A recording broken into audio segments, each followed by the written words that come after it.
Was everything okay with Zach Britton, and if so, why was he not used? No, he was fine. He was fine. Did you consider using him at any point? Yeah, I considered a lot of things during the course of the game, but our guys did a good job getting us to that point. We just couldn't finish it off. But yeah, he was available. Another one, Tyler? Well, I guess just, is it the philosophical thing of not wanting to use your closer in a tie game on the road? No, the same thing in the 8th inning, 9th inning. I like the job that Darren could do. I like the job that Brad could do. I like the job that Michael could do. I like the job that Dunston could do. And looked like it was going to be one of those. It was going to be more than one inning.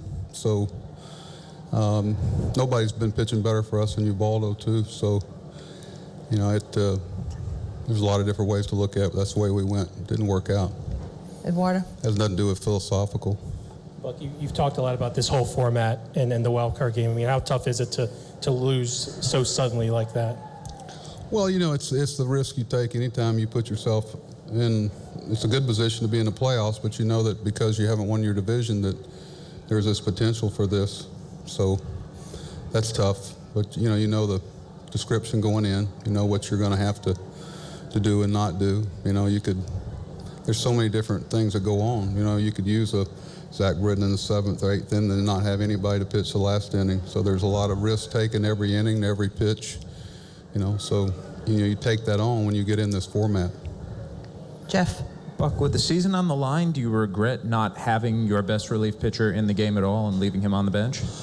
Well, you could do afterwards, yeah. But, we went for about 4 innings there trying to get to that spot, and it looked like, if he pitches a couple of innings, if he can, physically, and you're assuming, which is, a pretty good assumption with the way he's pitched this year. But, no, and playing on the road has a little something to do with it, too. But we have some good options that have done a great job for us all year, and Zach's one of those. So, even with runners on first and third there and Zach's ground ball rate and you guys needing a double play, was there anything that crossed your mind about bringing him in there instead of Ubaldo? Sure, it crosses your mind from about the 6th inning on. So, there's a bunch of decisions to make there during the course of the game, and we put our pitchers pitched real well the whole game to hold that club to 2 runs to that point, and you can make a case probably other than Zach, Ubaldo pitching better than anybody we've had for the last 6 or 7 starts. So,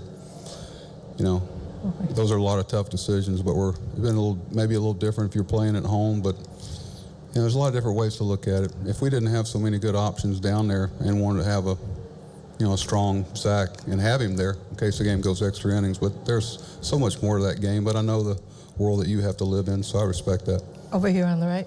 Buck, how disappointed were you to see the projectile thrown at Kim, and what came of your conversation with the umpires over that? I don't know about disappointing. I mean, people have a different way of handling their emotions and don't like it. Nobody likes it, and I'm sure the Toronto Blue Jays don't like it, but, it's tough when you have that many people in the ballpark and one person does something that reflects poorly on all of them. It can happen in any ballpark.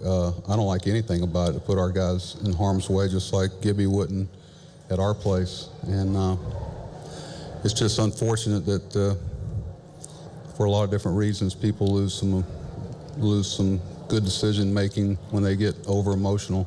Thank goodness the ball players don't do that as often. What did you talk to the umps about in that situation? Well, it seemed like it'd be pretty easy to identify who it was. It came out of the first deck there, and there's a lot of, I just wanted to feel comfortable they were going to identify that person and get them out of there. But we're fortunate and lucky because that Kim didn't get hit. But it's unfortunate that things like this happen in a game that, I don't want to get into reflecting on mentality and all that stuff.